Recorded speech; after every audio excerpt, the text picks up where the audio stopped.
डाइन। केकरा डाइन कहता रहा महाराज जी? उहे दोनों महारानी के और केकरा घर से निकलवाइबा का? अरे काका हम सब जानता नहीं ऊ दोनों को और कोई दूसरा काम नहीं किया, बस दूसरा के सरापे के काम बा। ये मालूम है ना कि गिद्ध के सरापला से गाय न मरेला। ये तनुजा जी अरे नाम ले लिया आगे। आइए हमरा बारे में का बात हो रहल बा महाराज जी? काका कुछ कहिए। अरे ना कुछ, कल तू जा रहल बड़ा? जी काका, हमर बाबूजी के ऑपरेशन हो रहल बा ना, उनका से मिले खातिर जा रहल बानी। अच्छा अच्छा, जरूर जाएंगे। काका रुआ से एगो जरूरी काम बा। हाँ कहा ना।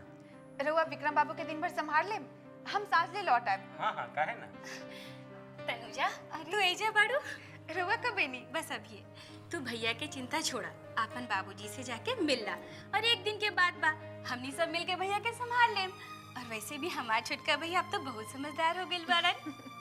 जी महाराज जी, विक्रम बाबू के खाना तैयार हो गइल बा? तुरंत करत नहीं। रउआ जाए, हम लेके आवत। अच्छा।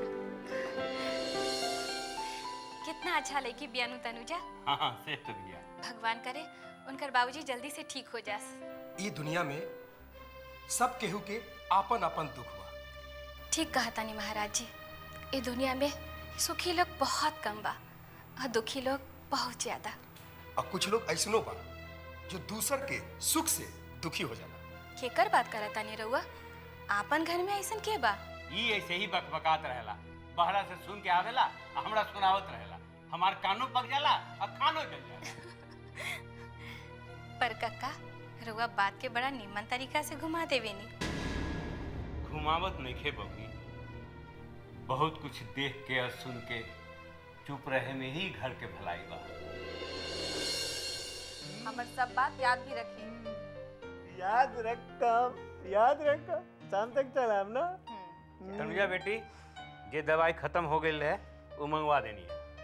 अच्छा काका, चलिए बहुत दुलार हो गए, मैं काका से बतियाए ना। चलिए उठी, उठ जाए ना। ई रखला, और कुछ चाहिए का? ना काका, बाकी सब दवाई बा। काका हम कल सवेरे ही जा रहल बनी, हम सब दवाई रख देले बनी, रहुआ तनी टाइम पर दवाई खिया। तू चिंता जिन करा, एके दिन के बात बा, हम सब संभाल ले। वैसे हम चंपा से भी कह देले बनी। अरे बबुआ के संभाले खातिर ई घर में सब तैयार हो जाए, बस दोनों बहुरिया से डर रहेला। अरे ना काका, उ लोग भी इनका के बहुत प्यार करेली, बस इनका गुस्सा से डराली। रहुआ देखनी ना ओ दिन जन्मदिन पर कितना मान दुलार होत रहे। अरे ये सब मानदान हम बहुत दिन से देख रहल बानी, हम सभे के बहुत अच्छा से जानेंगे।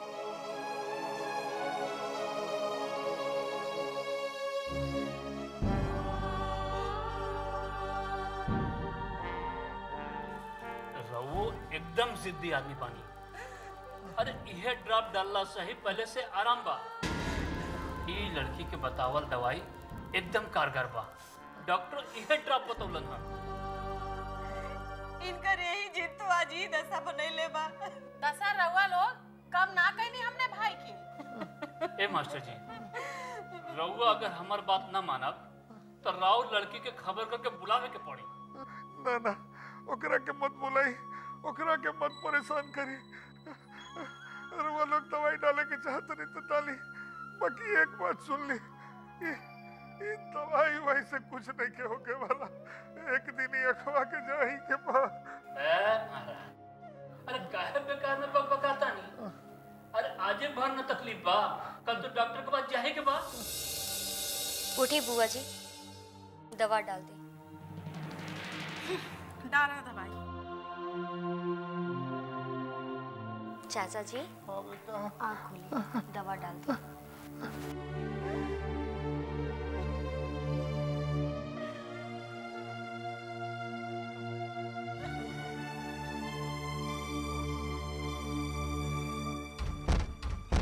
लागत है बबुआ आ गई।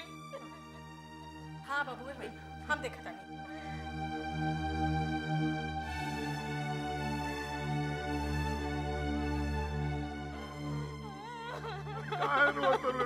ना कुछ अपन संगतिया हमरा संगे बा। हम जानत नहीं कि आजो वही कौनो बदमाशी में फंसल हुई।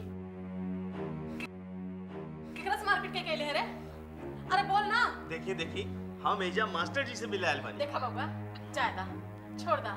ई मुंह छौसा के तो अक्ल नहीं थे, लेकिन तू तो समझदार बड़ा ना। जायदा करके माफ कर दा। ऐसे भी घर में बड़े परेशान बड़े लोग। जायदा बुआ, शंकर भैया बाबूजी से मिले आल बड़न, उनका देखे आल बड़न।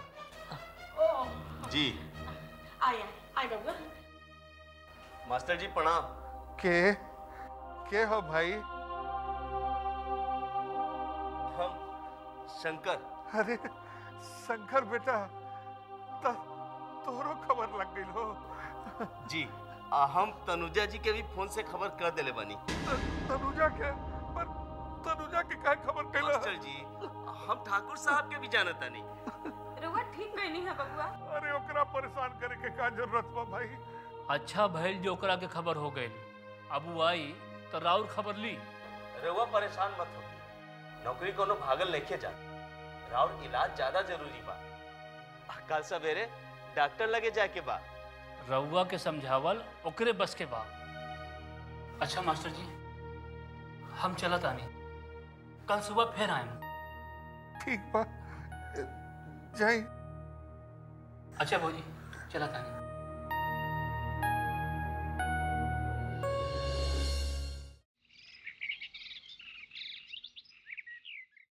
चिंता मत करा बेटी, सब ठीक हो जाए।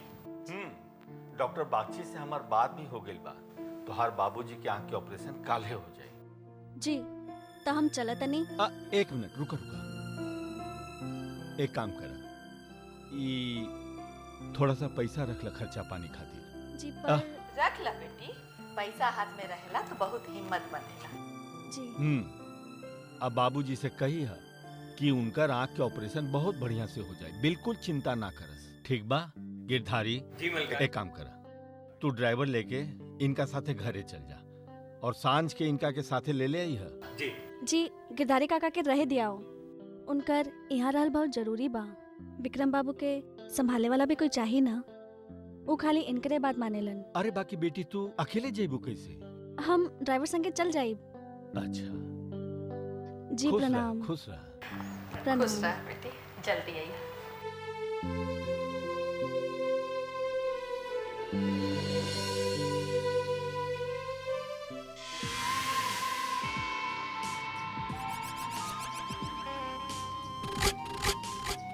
का देखा तानी दीदी? बलाय के जात दिखा तानी। देख के का करबू, वापस तो आइबे नु करी। देखा तानी कि ड्राइवर और गाड़ी दोनों साथ ही जाता। अच्छा दीदी, अगर उसके बाबूजी के ऑपरेशन हो जाए तब वो तू वापस आ जाए ना। बकलोल लेखा बात मत करब। अरे आंखी के ऑपरेशन में क्यों मरे लगा? बकी दीदी, लड़कियों के तो वापस आइल जरूरी बा। अगर वो वापस ना आइल तो देवर जी की देखभाल के करी? भेज दिया ही पागल खाना। अरे समय के चक्कर आदमी से का ना करा लेवेला। अब मान ला वो पगला पागल खाना ना गई और तहरा से कोनो दिन उजरा गई और तहरा एने ओने चोट लाग जाई तो तू का करबू? का? हाँ तनी सोच, ई वंश के चिराग देवे में कहीं तहर जान ना चल जाए। दीदी ई रउआ का कहतानी? बुरा मत मनी है मंजली, हम तो तेरा पहले ही आगाह करतनी ए घर में आए वाला खतरा से। अरे तू देवर जी से कहा ना कि वो बाबूजी से बात करस। धन्यवाद दीदी, पर हमरा के मालूम बा कि आवे वाला खतरा से कैसे निपटल जाला। मंझली अभी तेरा कुछो नहीं खे पता कि तेरा ऊपर का खतरा आए वाला बा।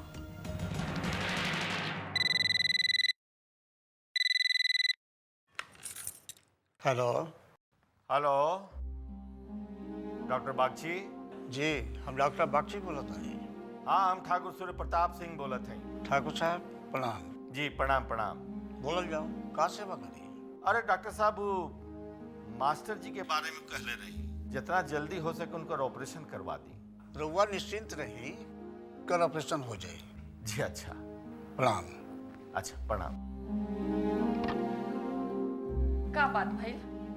कहलन कि काले ऑपरेशन हो जाए। हे भगवान, ओकरा बाबूजी के तबीयत ठीक हो जाए। आए आए महाराज जी। मालिक है देखी रउआ खातिर का बना के लौनी का बना के लौनी है? गाजर के हलवा।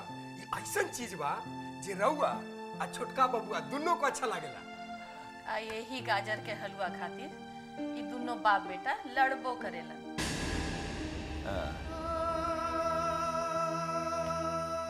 गाजर के हलवा खातिर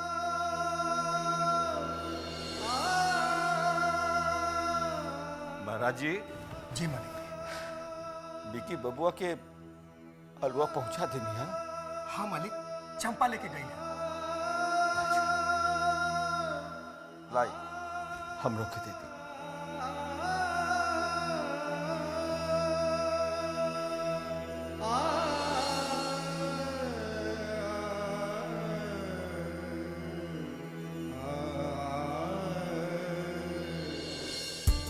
अरे ऐसे ना पहनल जाला बबुआ। ऐसे पहनल जाला। हाँ ऐसे तो उल्टा न हो जाए। ऐसे उल्टा हो जाए। हाँ ऐसे उल्टा हो जाए। कर एकरा ऐसे करके। हाँ अब पहना। अब पहना।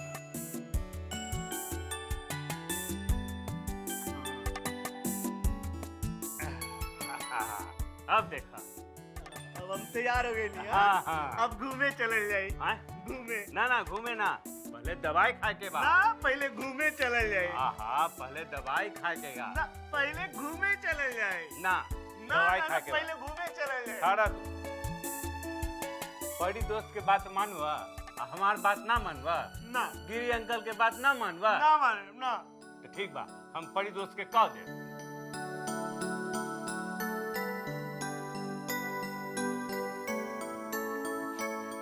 गिरी अंकल परी दोस्त कहाँ बा? वो बहुत दूर गई बारी काम से। हमू बहुत दूर गए हम काम से। अच्छा हमू मना ना करें, चलो घूमे। हाँ। अरे भैया सच के कहाँ जाता रन? घूमे। घूमे? हाँ। और हम राहुल बने जो गाजर का हलवा बनावते के खाए? हम हम। हाँ अच्छा ठीक बा। तो देखा हमनी घूम के आवतानी तब हलवा खाई जाए। चला।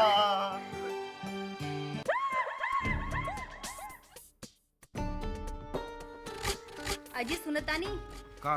आजकल माई बाबूजी उ नर्सवा पे ज्यादा मेहरबान बा लोग। काहे का भगल? नर्सवा के बाबूजी के आँखी के ऑपरेशन बाबूजी करावतानी। अगर देवर जी के इलाज करावे के बाद तक कराई, लेकिन सारा धन एगे बेटा पे लुटा दे हैं तो बाकी दूगो बेटा के का होई? पूरा परिवार के का होई? तोहरा पर लगा था ना कि भौजी के आत्मा चढ़ गई बा। तनी धीरे बोला, आना तो कहीं सुन ली ना तो मुश्किल हो जाए। रउआ इतना डराए के काहे रहेनी? अब राउ राजी ई घर के चिराग दे वाले बाड़ी, और केहू सुन ले ना तो कुछो ना करी। अरे हमर कम अकल राज दुलारी, कोनो और के बात होइत ना तो कोनो बात नहीं के, लेकिन बाबूजी बिक्की के मामला में ना कुछो नहीं कन सुन सकत। पर हम गलत कहाँ कहता नहीं? बाबूजी ऐसे ही दोनों हाथे धन लुटा दी हैं तो हम लोग के का होई? ये तोहार बोली नहीं खे, ये तो भौजी के बोली है। काहे? हमरा लगे अकिल नहीं खे बाका। तो वही अकिल से काम ला। तू ये घर के चिराग दे तड़ू, और जब ये घर के तू चिराग देबू तब वैल्यू तोहर अपने आप बढ़ जाई। और जब तोहर वैल्यू बढ़ी तो केकरा दिक्कत होखी? दीदी के। इहे से वो तोरा पाठ पढ़ावा ताड़ी, ताकि ना तू माई और बाबूजी के नजर से गिर जा। दीदी तो बड़ी दूर के देखता दी। तो अब तोरा बुझाई। लेकिन वो नर्सवा पे जे रुपया खर्च हो रहा बा से वो नर्सवा पे खर्च नहीं खे होत, वो बिक्की पे खर्च होता। और जे दिन बिक्की ठीक हो गए ना, वो दिन तो उनकर छुट्टी बुझाइल तोरा। तो हम जाता नहीं, हमरा काम बा, तू अपन ख्याल रखिए, ठीक बा? केहू कुछ भी कहे, लेकिन इन नर्सवा तो सबके आँख के तारा बनल बा। पर हम एकरा सबके आँख के काटा ना बना देनी तो हमार नाम राजी ना।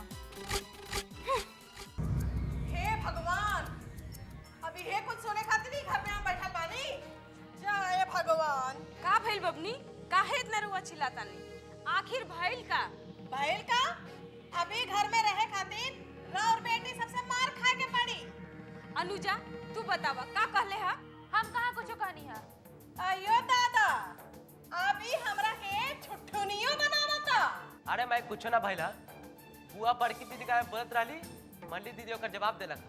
हे भगवान, हमरा समझ में नहीं के आवत आखिर बात का भइल। भाई अरे हमर बुच्ची आ गई लो। आ गई। बाबूजी कहाँ बड़न? बाबूजी अपना कमरा में बड़न सुतल। चला चल। कमाए का लगली यो भुला गईली। कोई बाड़ खाड़ल बा, प्रणाम तो करेके चाहिए।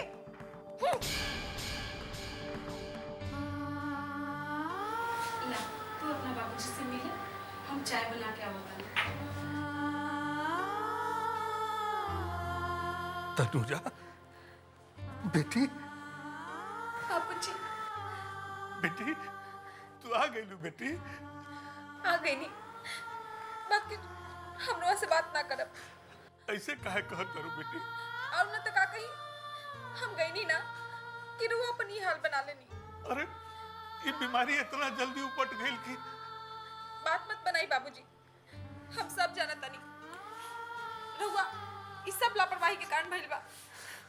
रहुआ इसे कैसे कर सकत तनी बाबूजी? पर हम का कहनी बेटी? का कहनी? रहुआ सब समय पर दवाई ना डालला से ई सब भइल बा।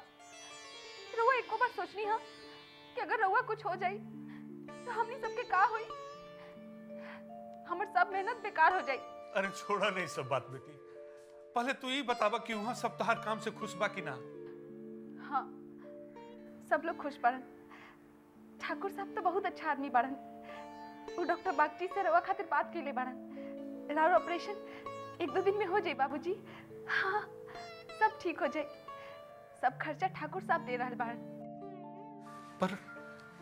पर बेटी रवा चिंता मत करी बाबूजी। ठाकुर साहब हमरा के एडवांस देके कहे लगलन कि बेटी हम तोरा खुददारी पर अपन एहसान के बोझ नहीं डाले के चाहत। ऐसे ही एडवांस समझ के हमरा के पूरा खर्चा उठावे दा। बाद में काम करके हमरा वो खर्चा के पैसा सधावे के पड़ी।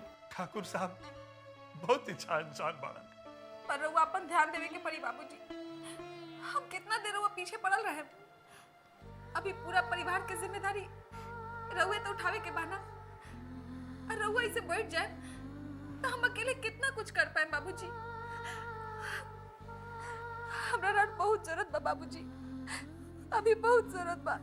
हमरा के माफ कर दो बेटी, हमरा के माफ कर दो। अब ये गलती ना हुई हमरा से। दरअसल हम जिंदगी के परेशानी से लड़त लड़त हार गई रानी बेटी। पर आज तू अपना फेन से खड़ा कर दे लू। हम फेन से ही लड़ाई लड़ा, हम फेन से ही लड़ाई लड़ा बेटी, हम फेन से ही लड़ाई लड़ा।